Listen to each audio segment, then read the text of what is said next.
حضرت سیدنا ابو ہریرہ رضی اللہ تعالی عنہ سے مروی ہے کہ سرکار صلی اللہ علیہ وآلہ وسلم کا فرمان علی شان ہے، پہلوان وہ نہیں جو لوگوں کو پچھاڑ دے، بلکہ پہلوان تو وہ ہے جو غصے کے وقت اپنے آپ پر قابو پا لے۔ حدیث پاک کا مفہوم یہ ہے کہ جو غصے کے وقت اپنے آپ پر قابو رکھے اور غصے کو اپنے آپ سے روکے، اصل میں پہلوان وہی ہے۔ اس سے پتہ چلا کہ نفس سے جہاد کرنا دشمن سے جہاد کرنے سے زیادہ مشکل ہے۔ اس لیے حضور صلی اللہ علیہ وآلہ وسلم نے غصے پر قابو پانے والے کو اس سے بھی بڑا پہلوان کہا، جو لوگوں پر غالب ہو کر انہیں پچھاڑ دیتا ہو۔ علامہ نووی علیہ رحمۃ اللہ القوی فرماتے ہیں، تم یہ سمجھتے ہو کہ پہلوان وہ ہے جو بہت طاقتور ہو اور اس کو کوئی پچھاڑ نہ سکے، حالانکہ ایسا نہیں ہے، بلکہ شریعت کو محبوب و مطلوب تو وہ ہے جو غصے کی حالت میں اپنے آپ پر قابو رکھے۔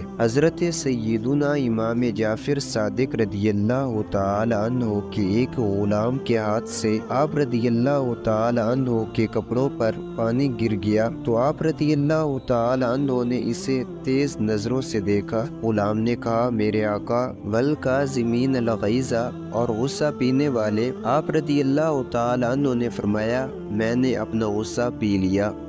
غلام نے پھر کہا، والعافین عن الناس، اور لوگوں سے درگزر کرنے والے۔ آپ رضی اللہ تعالی عنہ نے فرمایا، میں نے تجھے معاف کیا۔ غلام نے کہا، واللہ یحب المحسنین، اور نیک لوگ اللہ کے محبوب ہے۔ آپ رضی اللہ تعالی عنہ نے فرمایا، جا، تو اللہ عز و جل کے لیے آزاد ہے، اور میرے مال میں سے 1000 دینار بھی تیرے ہیں۔ اللہ عز و جل کی ان پر رحمت ہو اور ان کے صدقے ہماری بے حساب مغفرت ہو۔